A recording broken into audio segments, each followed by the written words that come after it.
So first things first, we're gonna take that pork belly and thoroughly pat it dry. We want it to get crispy, so get it nice and dry. Next up, season it up with salt. We're gonna season it pretty thoroughly. And next, our secret ingredient, sinigang powder. Great for sour soup, even better for lechon turns out. So we're gonna season that up. We're gonna make sure we get nice coverage with the salt and the sinigang powder on both sides, as well as liquid smoke. We're gonna get that on both sides as well, get it nice and coated all over the pork belly. Now place the pork belly on a rack, and we're gonna take it and refrigerate it for 24 hours to dry brine it. The next day, we take an onion, we dice it up, and here you're gonna dice it up as finely as possible.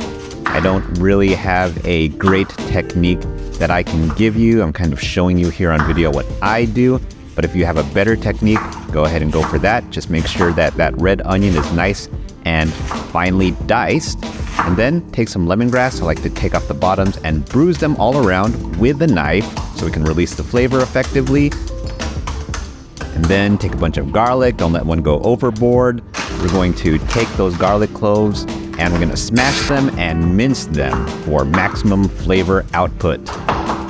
Then take our pork belly. We're going to place it on the board, add some long sweet peppers, our onions, as well as our garlic, also our lemongrass, and we're going to tie it up with butcher's twine. Do this as carefully as you possibly can. Having some help would be nice. Place it back on the rack, and then I'm going to add 2 cups of water to the pan. Keep it nice and moist. I'm going to set the oven, which was set to 300, and I'm going to place it in the oven for 3 hours. 1 hour later, we're going to remove it and brush it with some oil and set the oven to 350 degrees Fahrenheit. Then place it back in the oven, and an hour later, take it out of the oven and let it cool for at least 10 minutes and admire that awesome color. This is going to be the bomb. Now we take it, we remove that twine.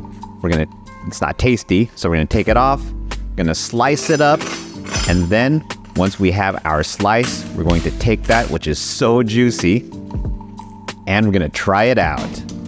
So juicy.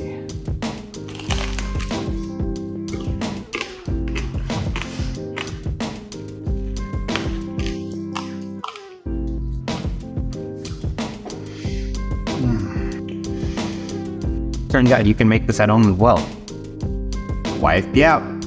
If you loved this recipe, please check out the recipes in the thumbnails right here in the video. Also, please give me a like, subscribe, and don't forget to hit the bell to be notified when my latest videos are released.